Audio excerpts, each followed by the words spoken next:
Heading बनाइएगा संविधान की प्रस्तावना में संशोधन। प्रस्तावना में संशोधन की बात हम लोगों को करना है। प्रस्तावना में संशोधन की बात करेंगे तो पहला सवाल आपको आता है कि संविधान में जो संशोधन की बात है ये आपको कहां पर देखने को मिलता है। तो संविधान का एक दोस्तों आर्टिकल है और वो आर्टिकल आपका है 368। संविधान के अनुच्छेद 368 के अनुसार यहां पर लिखा गया है संविधान में संशोधन। क्या लिखा गया? संविधान में संशोधन का प्रावधान आपको कहां पर देखने को मिल जाता है? तो यह होता है अनुच्छेद 368, जहां पर संविधान में संशोधन की बात कही गई है। और यह संशोधन आपको कहता है कि भारतीय संविधान के किसी भी भाग में संसद के द्वारा संशोधन किया जा सकता है। क्या पॉइंट लिखेंगे? संसद द्वारा, क्या पॉइंट लिखेंगे? संसद द्वारा संविधान के, संसद द्वारा संविधान के किसी भी भाग में, किसी भी भाग में संशोधन किया जा सकता है। किसी भी भाग में संशोधन किया जा सकता है। अब प्रश्न यही था कि जो प्रस्तावना है, प्रस्तावना क्या संविधान का भाग है या नहीं है? तो सवाल अब यहां से जब ये बात कन्फर्म हुई तो सवाल आपको ये पूछना चाहिए कि क्या प्रस्तावना, क्या प्रस्तावना संविधान का भाग है या नहीं? क्या प्रस्तावना संविधान का भाग है या नहीं है? तो इस बात की जांच करने के लिए 1960 में, 1960 में एक वाद आया। 1960 में एक वाद आया था और नाम था उसका बेरुवाड़ी वाद। बेरुवाड़ी वाद में कहा गया था कि प्रस्तावना संविधान का भाग नहीं है। प्रस्तावना जो है वो संविधान का भाग नहीं है।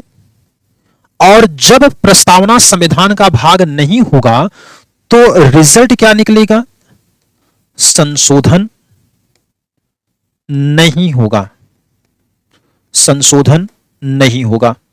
फिर इसके बाद दूसरा एक केस आता है, उसका नाम होता है 1974 में आता है केशवानंद भारती। कब आया है? 1974 में, 1973-74 में केशवानंद भारती बनाम केरल राज्य का वाद आया। केशवानंद भारती बनाम केरल राज्य का वाद आया और इसमें इस बात को कहा गया कि प्रस्तावना जो है वो संविधान का भाग है। और प्रस्तावना अगर दोस्तों संविधान का भाग है तो उसमें संशोधन भी किया जा सकता है। तो ये बात आपको यहां पर ध्यान में रखनी है। तो यहां पर आप क्या लिख लेंगे? संशोधन। यहां पर क्या लिखा गया कि भाग है, भाग है। और जब भाग होगा तो इसमें संशोधन, संशोधन किया जा सकता है। बात क्लियर है? अब यहां पर पहला जो केस आया था वो था बेरुवाड़ी का वाद, और बेरुवाड़ी के वाद में कहा गया कि प्रस्तावना संविधान का भाग नहीं है, इसलिए इसमें संशोधन नहीं होगा। दूसरा केस आया केशवानंद भारती बनाम केरल राज्य। इसमें कहा गया कि प्रस्तावना जो है वो संविधान का भाग है और जब प्रस्तावना संविधान का भाग होगा तो इसमें संशोधन किया जा सकता है।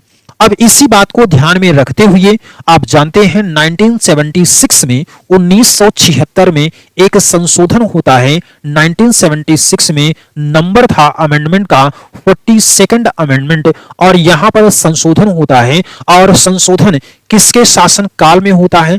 तो आप जानते हैं इंदिरा गांधी के शासन काल में होता है संशोधन। और इस संशोधन से यहां पर 3 शब्दों को जोड़ा गया था। कौन कौन से ये शब्द थे?